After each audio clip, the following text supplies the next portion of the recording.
చదివిన బిడ్డలను దీవించండి. రెట్టింపు జ్ఞానాన్ని, జ్ఞాపక శక్తిని దయచేయండి. నిలబడుతున్న నన్ను నీ సిలువ చాటున మరుగు చేసుకునండి. నా మాటలు వ్యర్థం, మీ వాక్కులు మాతో ఉంచి మాట్లాడించి మహిమ, ఘనత, ప్రభావాలు మీరే పొందుకోమని మా ప్రభుని, మా రక్షకుడైన యేసుక్రీస్తు ద్వారా అడుగుకుంటూ ప్రార్థన చేస్తున్నాం. పరమ తండ్రి, ఆమె. క్రీస్తునందు ప్రియటువంటి దేవుని బిడ్డలారా, యేసుక్రీస్తు నామమున మీ అందరికీ వందనాలు తెలియజేస్తున్నా. దేవుడు మనల్ని ప్రేమించి అటువంటిలో 2వ ఆదివారంలోనికి మనం వచ్చాం. ఈ 2వ ఆదివారం ప్రాముఖ్యమైన ఆదివారం. ఏ ఆదివారం ఇది? పోయిన వారం చెప్పాను మీకు. ఏ ఆదివారం ఇది?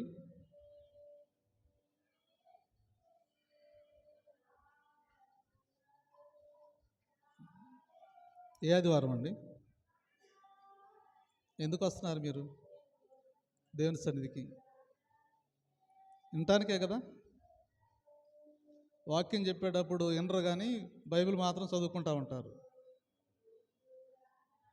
ఏ ఆదివారం ఇది? పోయిన ఆదివారం ఏ వారం?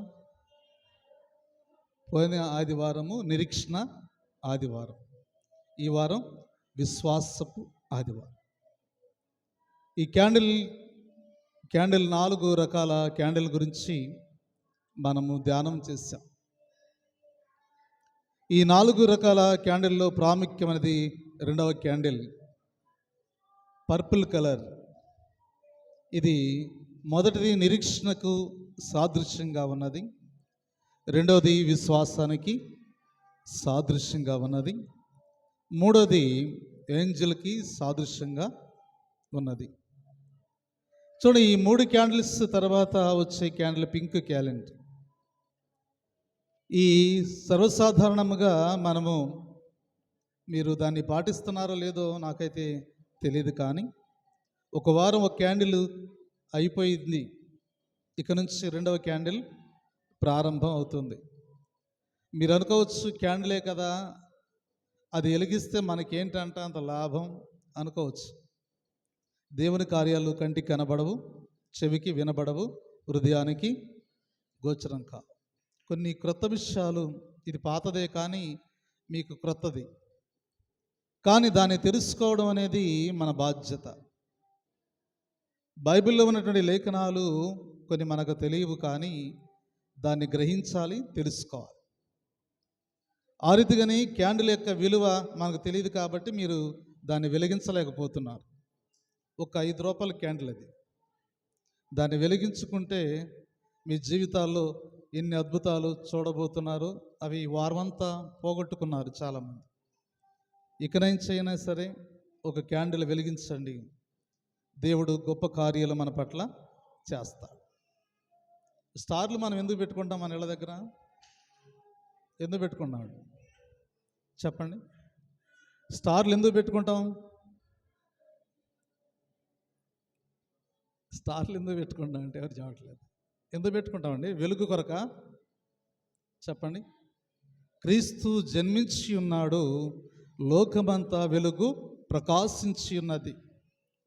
నా కుటుంబానికి వెలుగు కావాలని మనము ప్రతి గృహాలలో స్టార్ను పెట్టుకుంటాం. ఇక్కడ ఏవి కనపడతలా నాకు.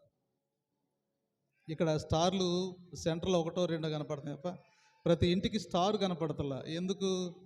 మనకి ఖర్చు అనుకుంటున్నారు కదా. ఖర్చు కాడ వెనకాడే వాళ్ళు మిమ్మల్ని చూస్తాను నేను. కానీ దేవుని యొక్క వాక్యము ఈ దినాన మనతో మాట్లాడడానికి సిద్ధంగా ఉన్నది. అటువంటిలోని 2వ ఆదివారంలోనికి మనం వచ్చాం. ఈ దినాన మన అంశం ఏంటంటే, యేసు ఎలా వచ్చాడు, ఎలాగో వస్తాడు. ఈ మొదటి రాకడని జ్ఞాపకం చేసుకుంటూ 2వ రాకడ కొరకు మనము సిద్ధపడే వారుగా మనం ఉండాలి. ఈ 4 ఆదివారాలు కూడా మొదటి రాకడని జ్ఞాపకం చేసుకుంటూ 2వ రాకడ కొరకు సిద్ధపాటు. ఈ సిద్ధపాటు అనేది క్రైస్తవ జీవితానికి లేకపోతే మన జీవితాలన్నీ కూడా వ్యర్థముగా ఉండిపోతాయి. అందుకే లేఖన భాగంలో ప్రస్తుతము క్రైస్తవుల్లో నెలకొల్పడిన ఏకైక ప్రశ్న, దేవుని రెండవ రాకడ ఎప్పుడు? అసలు వస్తాడా రాడా అని అనుకున్నటువంటి దినాలలో మొదటి రాకడ వచ్చినప్పుడు రెండవ రాకడ రావడం కష్టం కాదు. రెండవ రాకడ రావడం కష్టం కాదు. వస్తాడని చెప్పి ఆయన వచ్చాడు. 2000 సంవత్సరాల క్రితమే యేసుక్రీస్తు ప్రభువారు ఈ లోకానికే వచ్చాడు. మొదటి రాకడలో రక్షకుడుగా ఆయన ఈ లోకానికి వచ్చాడు. రెండవ రాకడలో ఉగ్రుడై ఆయన ఈ లోకానికి రాబోతున్నాడు. మొదటి రాకడ వచ్చినప్పుడు రెండవ రాకడ అనేది మనము నమ్మాలి. కాబట్టి మనము అనేక మంది కొందరు ఏం చేస్తున్నారంటే ఆయన రాకడ తేదీలు నిర్ణయిస్తున్నారు. ఎవరి అభిప్రాయాలు వారు తెలుస్తున్నారు. ఇదిగో 2000 సంవత్సరాల క్రితం యేసయ్య రాకడ వస్తుంది అని 2000 సంవత్సరాలు ఎదురు చూసాం. 2000 దాటిపోయి 2024 సంవత్సరాలు వచ్చినాయి. మనం ఏమనుకుంటున్నామంటే క్రీస్తు రాకడ రాలేదు అనుకుంటున్నాం. కానీ రాకడ సూచనలు మనకి కళ్ళకి కట్టినట్టుగా కనబడుతున్నాయి. దేవుని రాకడలో మానవుని యొక్క స్థితిగతులు ఎలా ఉంటాయో, ఎలాంటి ఘోరమైన వ్యాధులు మనకి సంభవిస్తున్నాయో, కొన్ని వ్యాధులు నీటి ద్వారా వస్తున్నాయి. మనం తాగే నీటి ద్వారా, మనం పీల్చే గాలి ద్వారా, మనం తినే ఆహారం ద్వారా. బలమైన ఆహారం తినమని డాక్టర్లు చెప్తే మనం ఎలాంటి ఆహారం తింటున్నాము? బలహీనమైన ఆహారం, విషం తింటున్నాం. ప్రతి గింజలోనూ విషమే ఉంది. అధిక దిగుబడి కొరకు రైతులు వేసేటువంటి మందులు అది విషంతో సమానం. కనుక అలాంటి ఆహారం తిన్నప్పుడు మన శరీరాలు బలహీనముగా ఉండకుండా బలముగా ఎలాగుంటాయి కదండి? బలముగా ఉండవు. కాబట్టి ప్రకృతి మనకి రోగాల్ని సంభవించేస్తున్నది. ప్రకృతి రోగాల్ని తగ్గించాలి. ఆక్సిజన్ ఇచ్చి రోగాలను తగ్గించవలసిన ప్రకృతి మనకి రోగాల్ని తెచ్చిపెట్టేస్తాం. కనుక రాకడ దినాలు మనలోనే ఉన్నవి, మన దగ్గరే ఉన్నవి. వాటిని మనము అనుభవిస్తున్నా కానీ ఇంకా ఎదురు చూస్తున్నాం. రాకడ వచ్చిద్దని ఎదురు చూస్తుంటే రాకడ వచ్చే ఉన్నదని గ్రహింపలేకపోతున్నటువంటి విశ్వాసులారా, ఇప్పుడైనా నువ్వు గ్రహించండి. మనము దేవునికి అయిష్టంగా ఉన్నామా లేకపోతే ఇష్టంగా ఉన్నామా? దేవుని కార్యాలలో మనము పాలువారుగా ఉన్నామా? మనుషుల కార్యాలలో మనం పాలువారుగా ఉన్నామా అనేది మనమే ఆలోచన చేసుకోవాల్సినటువంటి అవసరత మనకి ఏర్పడింది. కాబట్టి ప్రతి క్రైస్తవ విశ్వాసి రెండవ రాకడ ఎప్పుడు వస్తున్నది అనే దానికంటే రాకడ కొరకు సిద్ధపడేవారుగా మనం ఉండాలి. రాకడ ఎప్పుడన్నా రాని, కానీ దానికి సిద్ధపాటు కావాలి. సిద్ధపాటు అంటే రక్షణ, మారు మనస్సు, పశ్చాత్తాపం, దేవుని కొరకు బుద్ధిగల కన్యకలు ఎదురు చూసినట్లుగా సిద్ధపాటు కలిగినటువంటి వారుగా మనం ఉండాలి. అది రాకడకి గొప్ప సూచన. కాబట్టి దేవుని బిడ్డలారా, అందుకే ఇక్కడ లేఖన భాగాన్ని జ్ఞాపకం చేసుకున్నప్పుడు అపోస్తలుడైన పౌలు కొరింథీయులకు రాసినటువంటి పత్రిక 15వ అధ్యాయము 12వ వచనాన్ని చదువుకుందాం. 15వ అధ్యాయం 12వ వచనం. మరియు యెషయా ఇలాగూ చెప్పుచున్నాడు, యెషయాలోని ఏరు సిగురు అనగా అన్యజనులను నేలుటకు లేచువాడు వచ్చును, ఆయనయందు అన్యజనులకు నిరీక్షణ ఉంచుదురు. యెషయా మొద్దు నుంచి సిగురు, ఈ సిగురు గురించి ఈ దినాన మొట్టమొదట మాట ఏంటంటే ఏరు చిగురు వచ్చి ఉన్నాడు అంటే క్రీస్తు జన్మించి ఉన్నాడు అని తెలియపరచడానికి ఈ దినాన మనతో మాట్లాడడానికి సిద్ధంగా ఉన్నాడు. యేసుక్రీస్తు ప్రభువారు పుట్టుకల గురించి ప్రవక్తలు చెప్పిన ప్రవచనాలు, ఆయన యెషయా నుంచి వేరు చిగురుగా, దావీదు ఏరు చిగురుగా పుట్టబోతున్నాడని యెషయా గ్రంథము 11వ అధ్యాయము మొదటి వచనములో మనం చూస్తా ఉన్నాం.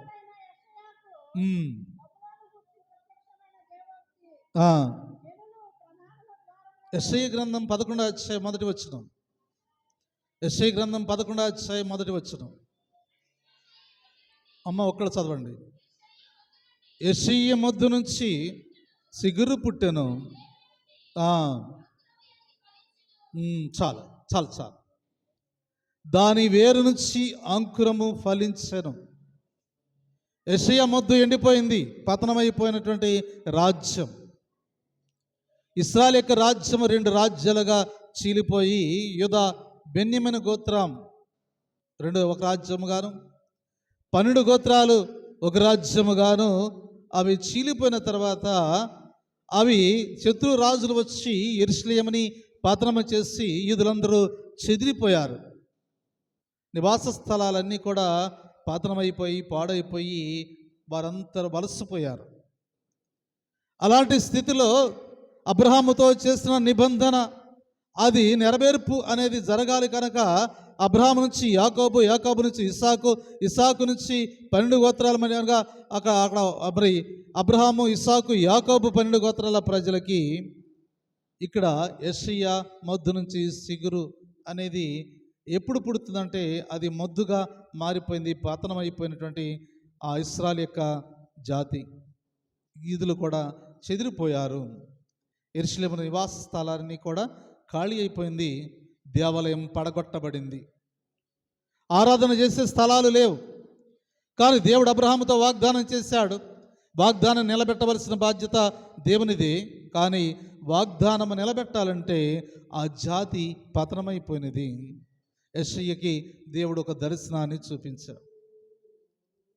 దావీదు వంశం నుంచి నేను రాజుని పుట్టిస్తానని దేవుడు వాగ్దానం చేసిన రీతిగా యెషయా మొద్దు నరకబడిన తర్వాత దానిలో నుంచి సిగురు అనేది ప్రారంభమైనది కదండి. దావీదు వంశం నుంచి, దావీదు కాలం నుంచి యేసుక్రీస్తు ప్రభువారి కాలం వచ్చేసరికి 14 తరాలు గడిచిపోయినాయి. 14 తరాల తర్వాత యెషయా మొద్దులో నుంచి సిగురు అనేది ప్రారంభమైనది. దావీదు పట్టణమందు నేడు రక్షకుడు మీ కొరకు పుట్టి ఉన్నాడు. ఏ రాజు కొరకైతే ఇశ్రాయేలు యూదులు ఎదురు చూశారో, ఏ రాజు కొరకు, ఏ ప్రవక్త కొరకైతే ఇశ్రాయేలు యూదులు ఎదురు చూశారో ఆ ప్రవక్త యెషయా మొద్దులో నుంచి సిగురుగా ఆయన అవతరించినట్లుగా మనం చూస్తూ ఉన్నాం. సిగురు అనగా మొలకెత్తేటువంటి మొక్క.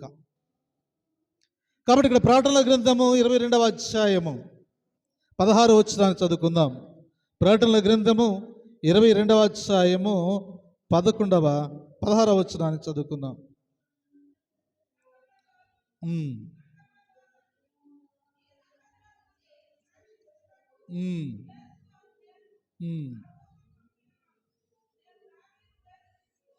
నేను దావీదు వేరు సిగురను. 16వ వచనంలో ఆయన మాట్లాడుతున్నాడు మాట అదే. ఎందుకంటే సంఘము కోసము ఈ సంగతుల గురించి మీకు సాక్ష్యం ఇచ్చుటకు యేసు అను నేను నా దూతను పంపి ఉన్నాను. నేను దావీదు వేరు చిగురను, సంతానమును, ప్రకాశమును వేగు చుక్కనై ఉన్నాను అని చెప్తున్నాడు. యేసుక్రీస్తు ప్రభువారు మొద్దులో నుంచి వచ్చాడు. అంటే ఆ జాతి అంతా పతనమైపోయింది. రాజ్యము లేదు, రాజు లేడు, చెదిరిపోయారు. ఎవరికారు దిక్కులేని వారుగా ఒంటరితనము కలిగి ఉన్నారు. కానీ పస్కా అనే పండుగ వచ్చినప్పుడు మాత్రమే వారు యెరూషలేము దగ్గరకు వస్తారు. అక్కడ ఏడుపుల గోడ దగ్గర వాళ్ళ మనోవ్యాధ దుఃఖాన్ని వెళ్ళబుచ్చుకుంటూ, నీ రాకడ కొరకు మేము ఎదురు చూస్తున్నామయ్యా, నీ వచ్చినప్పుడు నిన్ను గ్రహించలేకపోయాం, నీ వెలుగుని మేము గ్రహించలేకపోయాం, ఇప్పుడు మేము దిక్కులేని వారుగా మిగిలిపోయాము, మాకు రక్షణ అనుభవంలోకి నడిపించయ్యా, మమ్మల్ని కాపాడు, రక్షించయ్యా అని ఇప్పుడు ప్రాధేయపడేటువంటి దినాలలో ఇశ్రాయేలీలు ఉన్నారు. అలాంటి దినాలు వాళ్ళు మొరపెడుతున్నటువంటి దినాలు. కాబట్టి ఆయన మళ్ళీ తిరిగి రావడానికి సిద్ధంగా ఉన్నాడు. ఏ జాతి అయితే పతనమైపోయినదో, ఏ ఆలయం పతనమైపోయినదో, ఏ జాతులన్నీ చెల్లాచెదరైపోయినావో ఆ జాతులన్నిటిని కూడా సమకూర్చి గొప్ప ఆలయాన్ని ఆయన నిర్మాణం చేయడానికి ముందుగానే ఒక ప్రణాళికను సిద్ధపరిచి ఆలయము వస్తూ ఉండగానే దేవుని రాకడ ముందుకు రావడానికి సిద్ధముగా ఉన్నది అని చెప్తున్నారు. కాబట్టి ప్రకటనల గ్రంథం 5వ అధ్యాయము 5వ వచనంలో కూడా మాట్లాడుతూ ఉన్నాడు. ప్రకటనల గ్రంథము 5వ అధ్యాయము 5వ వచనాన్ని చదువు. ఆ పెద్దల్లో ఒకడు ఏడవకము, ఇదిగో దావీదునకు సిగురైన యూదా గోత్రపు సింహము 7 ముద్రలను తీసి ఆ గ్రంథమును ఇప్పుటకు జయము పొందినని నాతో చెప్పాను. చాలు కదండి, ఎందుకు ఏడుస్తున్నావు? మీరు ఏడవద్దు అని చెప్తున్నాడు. ఏమని మాట్లాడుతున్నాడంటే, ఇదిగో దావీదు సిగురైన యూదా గోత్రపు సింహము 7 ముద్రలను తీసి ఆ గ్రంథం ఇప్పుటకు జయము పొందినని నాతో చెప్పాను. దేవుడు మరలా తిరిగి రానయ్యున్నాడు, రాబోతున్నాడు కనుక మీరు దుఃఖపడవలసిన పని లేదు, ఏడవలసిన పని లేదు. ఎందుకంటే ఏడవకు, ఇదిగో దావీదు సిగురైనటువంటి యూదా గోత్రపు సింహము ఆయన రాబోతున్నాడు అని చెప్తాం. కాబట్టి దేవుని బిడ్డలారా, దేవుని వాక్యాన్ని వింటున్న మనము ఎవరి కొరకైతే మనము ఇప్పుడు ఎదురు చూస్తున్నాము, ఇప్పుడు మన ప్రజెంట్ దేని కొరకు ఎదురు చూస్తున్నామంటే రాకడ కొరకు ఎదురు చూస్తున్నాం. అవునా కాదా? రాకడ వస్తుంటే అన్నారు కదా, ఎప్పుడు వచ్చిందో చూద్దాం అనుకుంటున్నారు. కానీ రాకడ వచ్చినది. భూకంపాలు జరుగుతున్నాయి, యుద్ధాలు జరుగుతున్నాయి, నీళ్లు కొనుక్కుంటున్నాం, సరైన పంటలు లేవు, ఒక పక్క మంచు, ఒక పక్క వర్షం, ఒక పక్క తెగుళ్ళు, ఒక పక్క రోగాలు, ఇవన్నీ కూడా రాకడ దినాల్లో జరుగుతాయని గ్రంథమే చెప్పింది. ఆ గ్రంథములో చెప్పిన ప్రతిదీ జరుగుతూనే ఉన్నది. రాకడ కూడా రానయ్యున్నది. దాని కొరకు మనము సిద్ధపడేవారుగా మనం ఉండాలి అని చెప్తాం.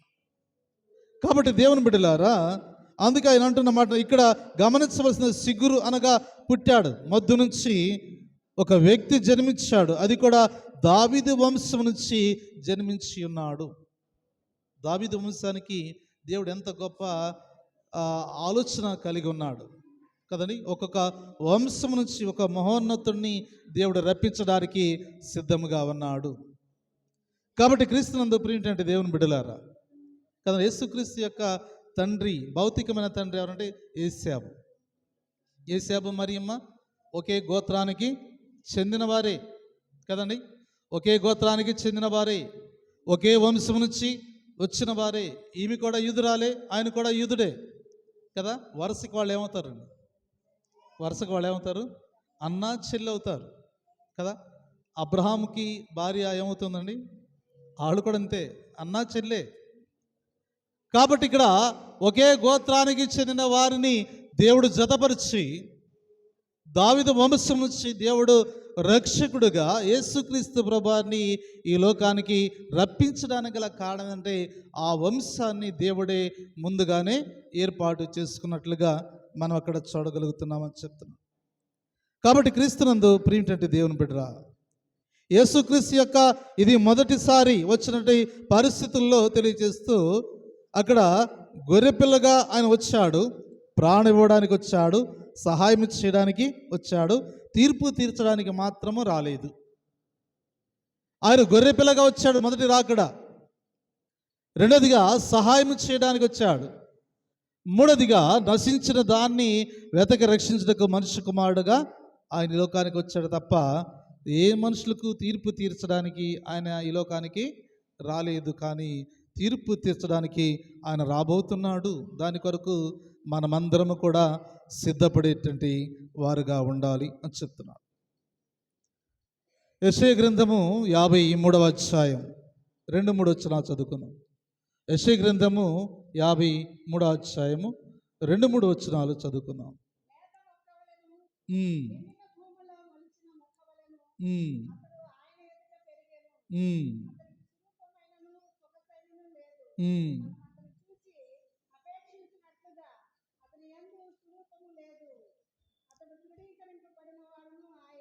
చాలు. ఏమంటున్నాడంటే 2వ వచనంలో, లేత మొక్కవలే ఎండిన భూమిలో మొలిచిన మొక్కవలేను కదండి.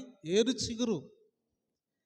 చిగురు అంటే ఆ మొద్దు ఎండిపోయింది, మనం కూడా ఒక చెట్టుని నరికినప్పుడు అది ఎండిపోతుంది, అది కొన్నాళ్ళకి దాని నుంచి ఒక లేత సిగురు మలుస్తున్నది.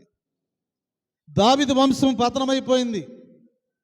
ఆ పతనమైనటువంటి యెషయా వంశము, దావీదులో సిగురు అనేది ఎక్కడి నుంచి అంటే ఆ మొద్దులో నుంచే సిగురు అనేది ప్రారంభం అయినది కదండి. దేవుని యొక్క వాగ్దానము అది తప్పక నెరవేరడానికి కొన్ని తరాలు పట్టేస్తున్నాయి. దావీదు కాలం మొదలుకొని అబ్రహాము కాలం నుంచి దావీదు కాలం వరకు 14 సంవత్సరాలు, బబులోను శరణాలకు వెళ్ళినటువంటి తర్వాత 14 సంవత్సరాలు, అక్కడి నుంచి దావీదు కాలం నుంచి యేసుక్రీస్తు ప్రభువారి యొక్క పుట్టుక కాలం వచ్చేకి 14 తరాలు గడిచిపోయినాయి. సంవత్సరాలు కాదు, తరాలు.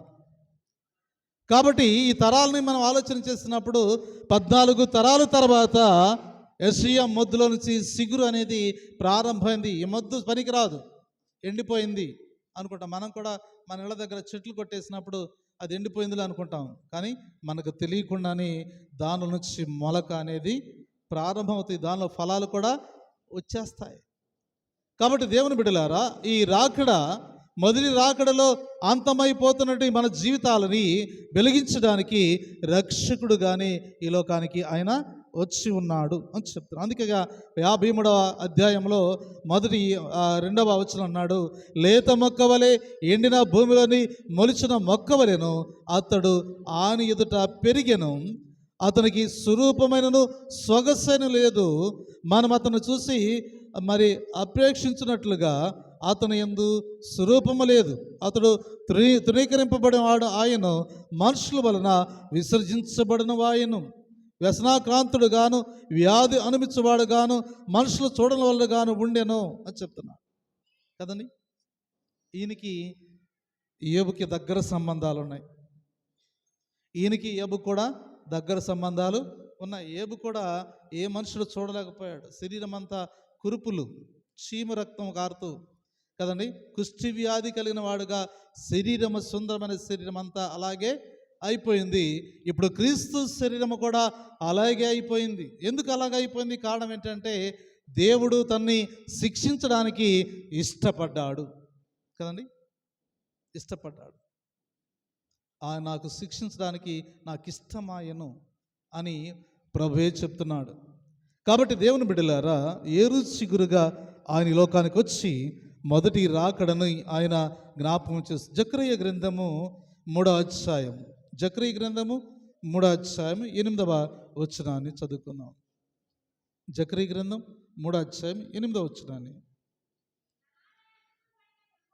అమ్మా చెప్పమ్మా. ప్రధాన యాజకుడైన యెహోషువ నీ ఎదుట కూర్చుండి నీ సహకాపరులు చూసినగాను ఉన్నవి, నీవు వారి నా ఇంట ఆలకించవలెను, ఏదనగా చిగురు అను నా సేవకుడు నేను రప్పించబోచున్నాను అని చెప్తున్నాను.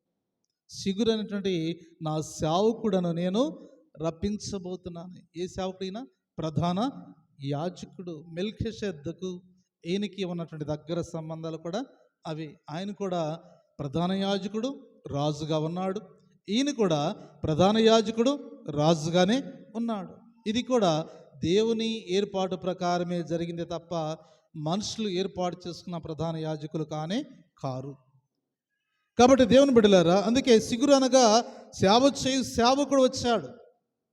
ఎలాంటి సేవకుడు అంటే ఆయన ప్రధాన సేవకుడు, ప్రధాన యాజకుడుగా ఆయన ఈ లోకానికి వచ్చినట్లుగా మనం చూస్తాం. మత్తయి సువార్త 20వ అధ్యాయము 28వ వచనాన్ని చదువుకుందాం.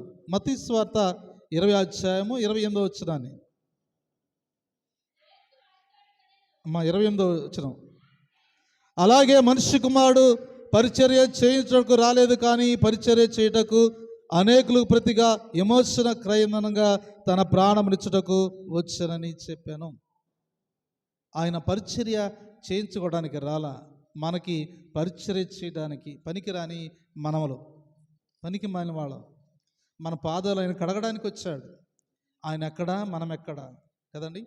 ఆయన పరిశుద్ధుడై ఉండి కూడా పరలోకం నుంచి భూలోకానికి దిగి వచ్చి ఎందుకు పనికిరంటే ఈ పాదాలు కడుగుతున్నాడంటే తాను ఎంతగా తగ్గించుకున్నాడో ఆ తగ్గింపు జీవితం మనకుందా?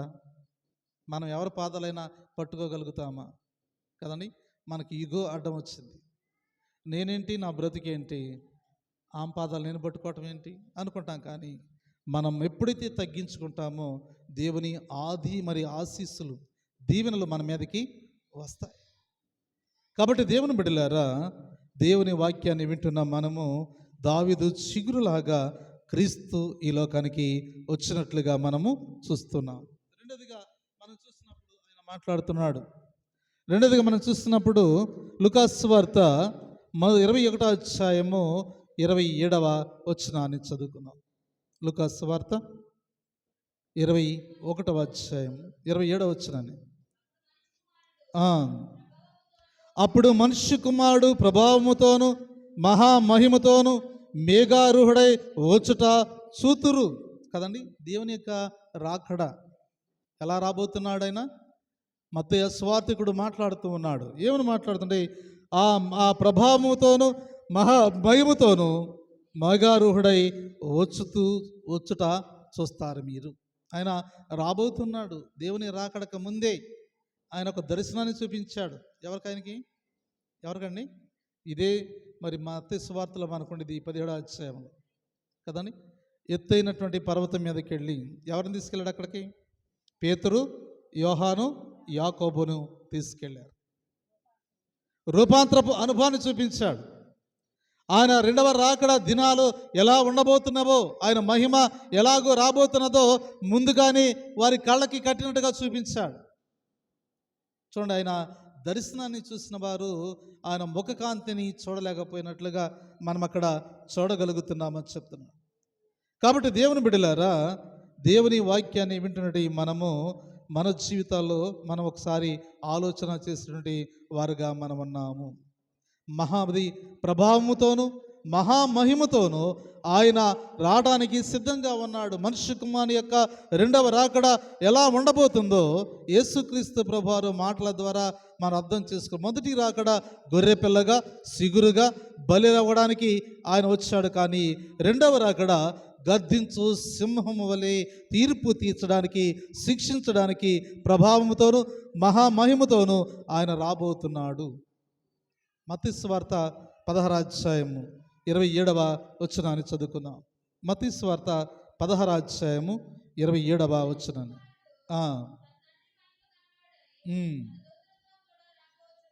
చాలు. ఏమంటున్నానంట? మనుష్య కుమారుడు తన తండ్రి మహిమ గలవాడై తన దూతలతో కూడా రాబోచున్నాడు. అప్పుడు ఆయన ఎవరి క్రియలు చొప్పున వారికి ఫలమిచ్చును. ఎవరి క్రియలు చొప్పున వారికి ఫలము ఇవ్వడానికి సిద్ధంగా ఉన్నాడు. ఆయన ఎలాగూ రాబోతున్నాడు.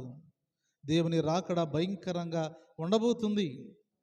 ఆ తట్టుకోలేని శక్తి మనకి ఉండిద్ది. మనం నిజంగా ఆ టైం దాకా బ్రతికుంటే ఆ మహిమను మనం తట్టుకోలేం. మోషే దేవుని చూడాలని ఎంతో ఆశపడ్డాడు కదండి. ప్రతిదినము దేవునితో మాట్లాడుతున్నాడు మోషే. దేవుడు కూడా మోషేతో మాట్లాడుతున్నాడు, కానీ స్వరూపాన్ని చూడలేదు. కానీ ఆశ కలిగింది మోషేకి, అయ్యా నీవైతే నీ స్వరముతో నాతో మాట్లాడుతున్నావు, నేను నీతో మాట్లాడుతాను, కానీ నీ స్వరూపము చూడాలని నా మనస్సు ఆశపడుతుంది. అంటే నన్ను చూస్తే నువ్వు నిజంగా చస్తావని చెప్పాడు కదండి. నన్ను చూస్తే మాత్రం ఖచ్చితంగా చనిపోతావు, కానీ నీ కోరిక తీరుస్తాను కదండి. నా వెనుక వైపు మాత్రమే చూడగల శక్తి నీకు ఇస్తానే తప్ప డైరెక్ట్గా నన్ను చూడలేదు. పరలోకమందున్నటువంటి దేవుణ్ణి దేవదూతలు చూడలేకపోయారు.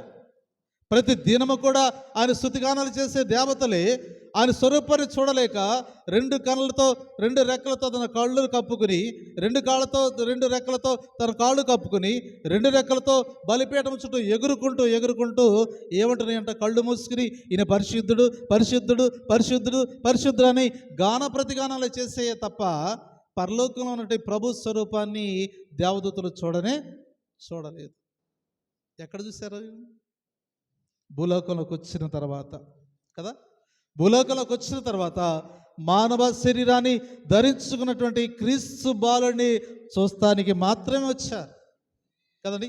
అప్పుడు ఆ దూతలు ప్రతిగానాలు చేస్తుంది. సర్వోన్నతమైన స్థలముల్లో దేవునికి మహిమయు, ఆలకిస్తున్న మనుషులకు సమాధానము, భూమి మీద సమాధానము కలుగునగా కానీ ప్రకటన చేయడానికి మాత్రమే వచ్చారు. అక్కడే దేవుని దూతలు చూశారే తప్ప పరలోకమందు ప్రభుని చూడలేకపోయారు. మోషే కూడా చూడాలని ఆశపడ్డాడు, కానీ వెనుక వైపు మాత్రమే చూశాడు, కానీ బొక్కబార్లుగా పడ్డాడు. కాబట్టి దేవుని బిడ్డలారు, అందుకే రాకడ మహిమ అతి ఘోరంగా ఉండబోతున్నది. ఆ రాకడ దినాలలో నీవు నేను సిద్ధపడకపోతే కదండి, నీవు నేను కూడా సిద్ధపడకపోతే మన విశ్వాసము పతనమైపోతున్నది. ఆయన నుంచి వచ్చేటువంటి ఆశీర్వాదాలు మధ్యలోనే ఆగిపోతాయి. అలాంటి ఆశీర్వాదాలు పొందుకోవాలంటే మనకు సిద్ధపాటు అనేది చాలా ప్రాముఖ్యమైనదిగా మనం చూస్తూ ఉంటాం. చూడండి, ఇక్కడ మత్తయి సువార్త 25వ అధ్యాయము 31వ వచనాన్ని చదువుకున్నాం. మత్తయి సువార్త 25వ అధ్యాయము 31వ వచనాన్ని.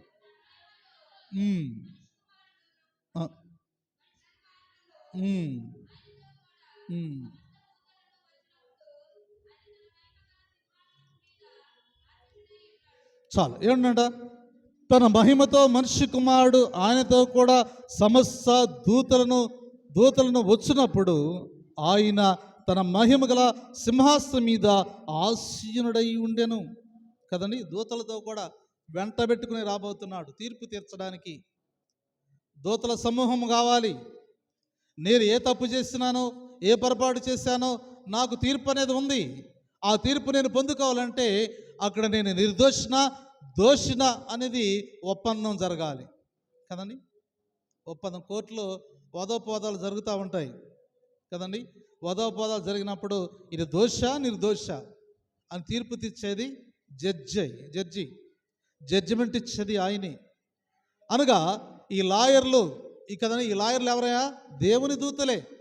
ఈ దూతలు మనల్ని ప్రశ్నించినప్పుడు దానికి సరైన సమాధానము చెప్పగలిగితే ఇది న్యాయమా అన్యాయమా, న్యాయంగా ప్రవర్తించాడా అన్యాయంగా ప్రవర్తించాడా అని అక్కడ తీర్పు తీర్చేటువంటి జడ్జిమెంట్ ఇచ్చేటువంటి జడ్జి అక్కడ ఉన్నప్పుడు ఆయన డిసైడ్ చేస్తాడు.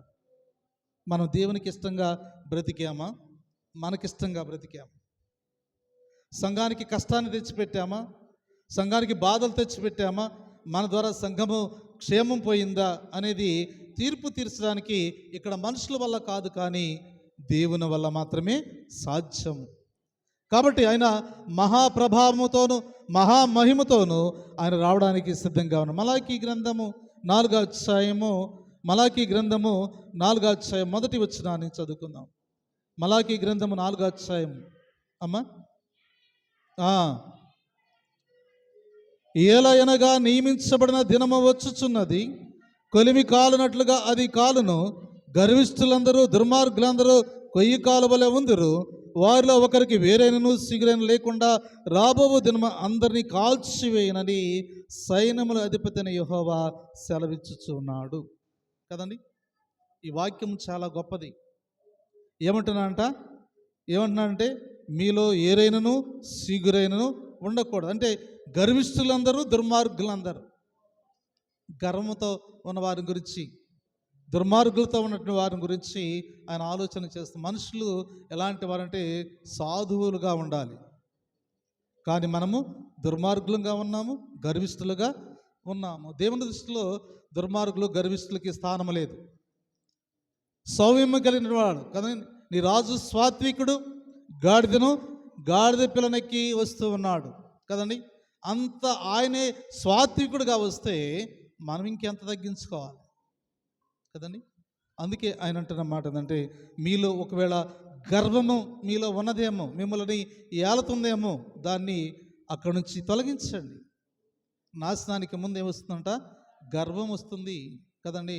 మనం ఎంత సంపాదించినా కదండి, ఎన్ని మేడలు మిద్దెలు కట్టినా, ఎన్ని ఎకరాల పొలాలు మనకున్నా మనమే తగ్గించుకోవాలి కదండి.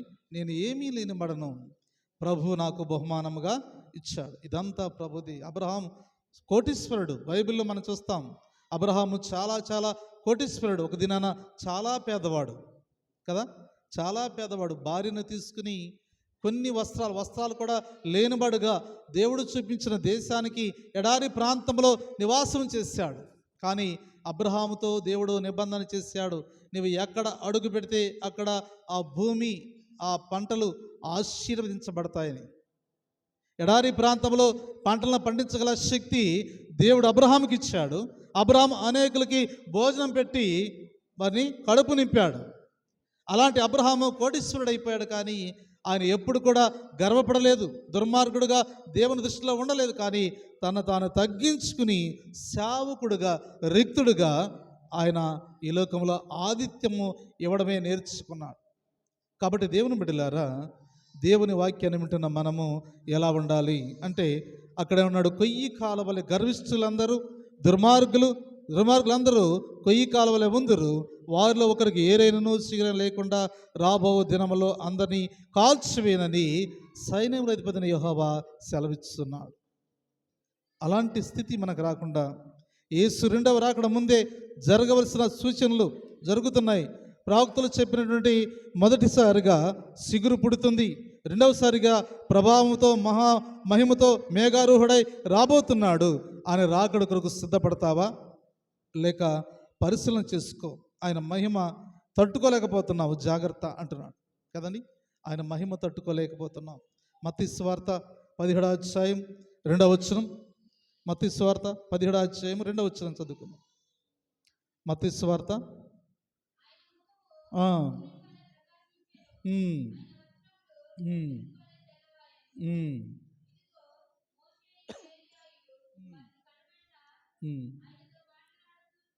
చాలు, 6వ వచనం చదువుకుందాం.